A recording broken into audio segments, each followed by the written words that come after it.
வணக்க மக்களை, welcome to நம்ம திருச்செந்தூர். எல்லாரும் எப்படி இருக்கீங்க? இன்று 4/6/2026 வியாழக்கிழமை.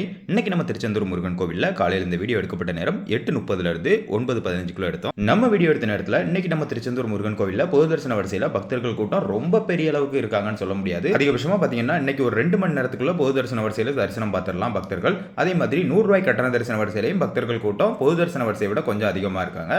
100 ரூபாய் கட்டண தரிசன வரிசையில் ஒரு 2 இருந்து 2.5 மணி நேரத்துக்குள்ள இன்னைக்கு சாமி பார்க்கலாம். ஆனால் மூத்த குடிமக்கள் தரிசன வரிசையில் பக்தர்கள் கூட்டமே இல்ல. நீங்க பார்த்துட்டு இருக்கக்கூடியதான் மூத்த குடிமக்கள் தரிசன வரிசை. மூத்த குடிமக்கள் தரிசன வரிசையில் அதிகபட்சமா பாத்தீங்கன்னா ஒரு அரை மணி நேரத்துக்குள்ள இன்னைக்கு சாமி பார்த்துட்டு வெளியே வந்துடலாம். அந்த அளவுக்கு தான் மூத்த குடிமக்கள் தரிசன வரிசையினுடைய நிலைமை இன்னைக்கு இருக்கு. தமிழகத்துல கோடை விடுமுறை முடிஞ்சு இன்னையிலிருந்து பள்ளிக்கூடங்கள் எல்லாமே ஓபன் பண்ணிட்டாங்க. இனி நம்ம திருச்செந்தூர் முருகன் கோவிலுக்கு வரக்கூடிய பக்தர்கள் கூட்டம் எந்த மாதிரி இருக்கும்னா, வார விடுமுறை நாட்கள், அதாவது சனி மற்றும் ஞாயிற்றுக்கிழமைகள்ல பக்தர்கள் கூட்டம் ரொம்ப அதிகமா இருப்பாங்க.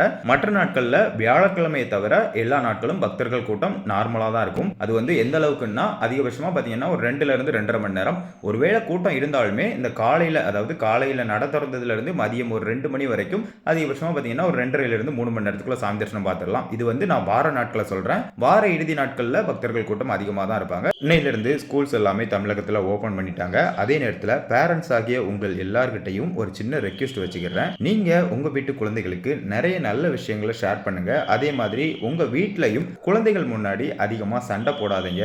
கண்டிப்பா ஃபேமிலினா ப்ராப்ளம்ஸ் இருக்கும். ஆனா குழந்தைகள் முன்னாடி அதிகமா சண்டை போட்டு நிறைய வீட்ல எல்லாம் பச்சை குழந்தைங்க முன்னாடியே பேட் வேர்ட்ஸ் போட்டு சண்டை போடுற காட்சிகள்லாம் நிறைய நான் பார்த்துருக்கேன். ஸோ அந்த மாதிரி விஷயங்களை குழந்தைகள் முன்னாடி தயவு செஞ்சு பண்ணாதீங்க. அதே நேரத்தில் பசங்க ஸ்கூலுக்கு போயிட்டு வீட்டுக்கு வந்ததுக்கு அப்புறம் மொபைல் ஃபோன் யூஸ் பண்றத கண்டிப்பா இப்போ உள்ள ஜென்ரேஷன்ல யாராலையும் அவாய்ட் பண்ண முடியாது. அது ஒரு நார்மல் ஆயிட்டு.